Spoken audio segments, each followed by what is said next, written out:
Good morning, friends.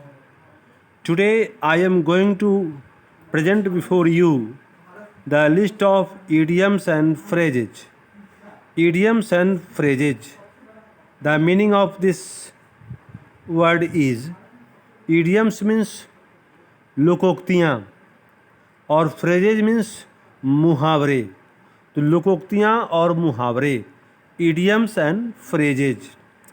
So this video will also be very fruitful for you. And for 11th and 12th student, for competitive students, this list will help a lot. Add to. Number one phrase we are going to start is add to. ADD add to. TO add to. Add to means in Hindi जोड़ना, किसी चीज़ में addition करना, जोड़ देना. Add to. Example: the joke added to our enjoyment. We have to learn to make sentences, because if we are unable to make a sentence, then we are not going to understand the meaning of the phrase or any word also. अगर हम वाक्य नहीं बना सकते तो हम उसका मतलब नहीं समझ रहे हैं. So we will have to try by making sentences. The joke added to our enjoyment. इस जोक ने, उस दोस्त ने, मेरे दोस्त ने जो जोक मारा उससे इंजॉयमेंट और बढ़ गया. The joke added to our enjoyment. The joke added to our enjoyment. The scent added to the beauty of this fruit. Added to the quality of this fruit. इस फ्रूट में पहले से बहुत कुछ था लेकिन वो सेंट वाला भी था.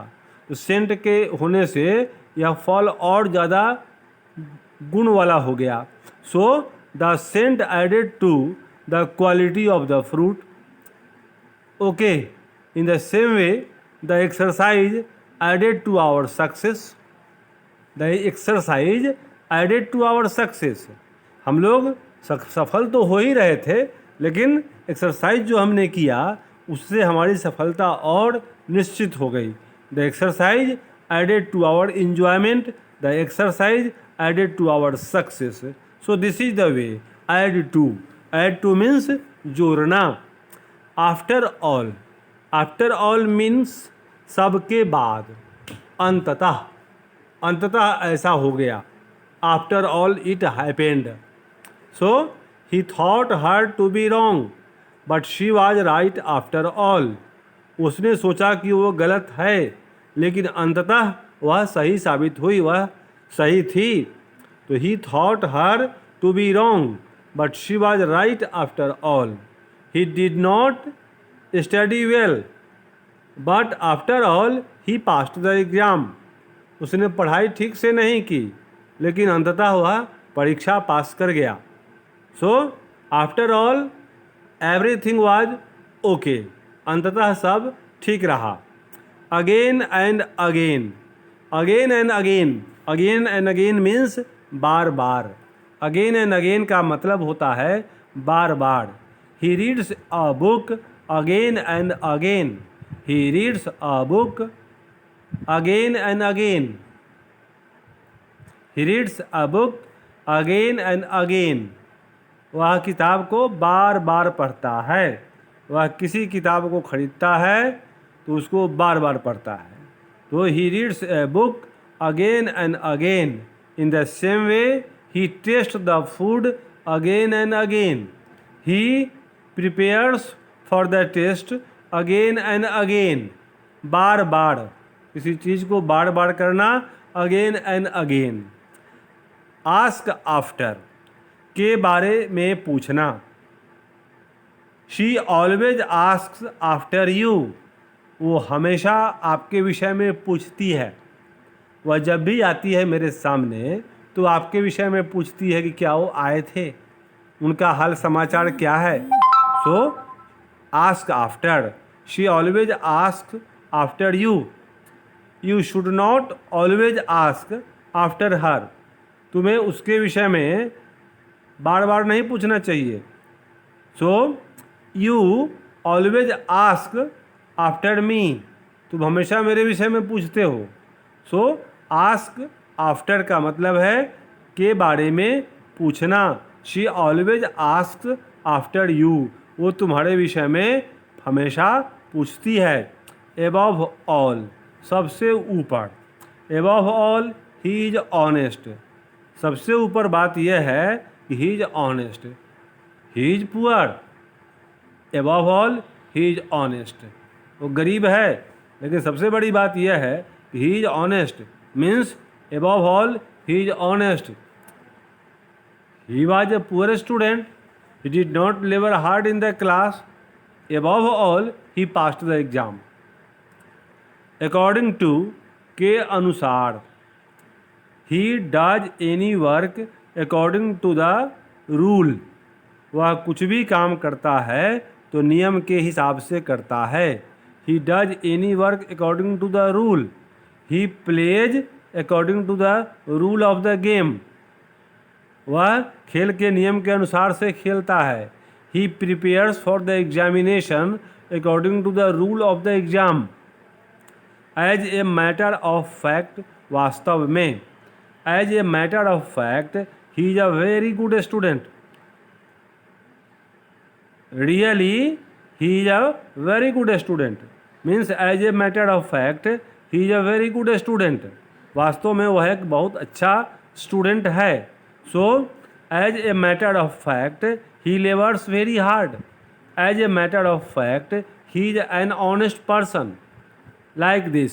सो as a matter of fact, इस तरह से अगर आप फ्रेजेज का इस्तेमाल करेंगे अपनी भाषा में तो your language will be impressive and beautiful. इससे भाषा प्रभावकारी बनती है और आपकी भाषा खूबसूरत हो जाती है। ए lot of, a lot of, he bought a lot of furniture, मतलब बहुत। ये अनकाउंटेबल नाउन में ए लॉट ऑफ का प्रयोग होगा। ए लॉट ऑफ मतलब uncountable noun, furniture uncountable noun होता है। तो ये furniture, he bought a lot of furniture. ये bought a lot of books नहीं हो सकता है। ए लॉट ऑफ का मतलब ही है जो अनकाउंटेबल नाउन है उसके पहले इसका यूज होगा बहुत के अर्थ में। A lot of, he bought a lot of furniture, ठीक है। After that, after then, a number of, ये इसका भी अर्थ है बहुत, लेकिन ये काउंटेबल नाउन के अर्थ में होगा। जैसे he bought a number of books, as he bought a lot of furniture, furniture uncountable noun तो बहुत के लिए ए लॉट ऑफ का यूज। यहाँ पर he bought a number of books, he bought a number of books, ये संख्या countable noun में अ नंबर ऑफ, इसमें अ लॉट ऑफ, ठीक है। अलॉन्ग विथ, के साथ, जब हम किसी के साथ जाते हैं तो। He went there along with his mother, वो अपनी माँ के साथ वहाँ गया। He came here with his friend, along with his friend. He studied for 2 months along with his friend, उसके साथ। एट ऑल, बिल्कुल। I don't know him at all, मैं उसे बिल्कुल नहीं जानता। He is not at fault at all, वह बिल्कुल गलत नहीं है। I don't know him at all, he is not at all at fault. Fault मतलब एट ऑल का मतलब बिल्कुल। ए ग्रेट डील ऑफ, काफ़ी मात्रा में। आई spend a great deal of money in the market, मैं बाज़ार गया था, कोई दोस्त मेरा मिल गया तो अपना मार्केटिंग किया सो किया, दोस्त के लिए भी किया। So I spend a great deal of money in the market, मैंने काफ़ी मात्रा में वहाँ पैसा खर्च किया। I yes, I spent a great deal of money in the market. I spent a great deal of effort in that work, मैंने उस काम में बहुत प्रयास लगाया। तो ये ए ग्रेट डील ऑफ का मतलब काफ़ी मात्रा में।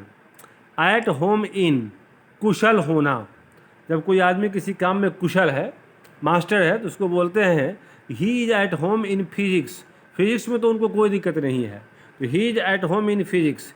He is at home in English, उनको इंग्लिश में कोई दिक्कत नहीं है। He is at home in Hindi, उसको हिंदी में कोई प्रॉब्लम नहीं है। He is at home in this work, वह इस काम में एकदम कुशल है। तो एट होम इन मतलब he is at home in physics, वह कुशल है फिजिक्स में। एट पीस विथ, शांत और सहज। I am at peace, I am at peace with my local people, मैं अपने पड़ोसियों के साथ, लोकल पीपल के साथ पीसफुल रहता हूँ।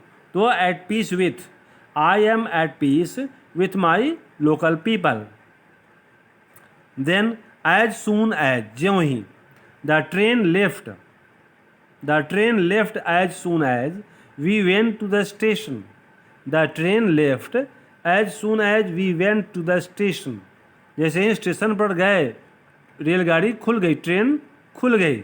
सो the train left as soon as we went to the station. The train left as soon as we, this sentence is wrong. The train left as soon as, यहाँ पर the train had left, ये जब एक ही tense में, एक ही sentence में दो tense होंगे, तो जो एक्शन पहले होगा वो पास्ट परफेक्ट में होगा। तो ये लिखने वाले ने थोड़ा मिस्टेक किया, तो ये had. The train had left as soon as we went to the station, हमारे जाने के पहले ही ट्रेन खुल गई। जब ही हम लोग पहुँचे ट्रेन खुल गई। The train had left as soon as we went to the station. A bed of roses, फूलों की सेज, ये लाइफ के विषय में कहा जाता है कि life is not a bed of roses, जीवन कोई फूलों की सेज नहीं है, फूल लगाया हुआ सेज पर कि जाकर के सो जाइए, आराम कीजिए, ऐश कीजिए, चांदनी रात हो, ऐसा कुछ नहीं है।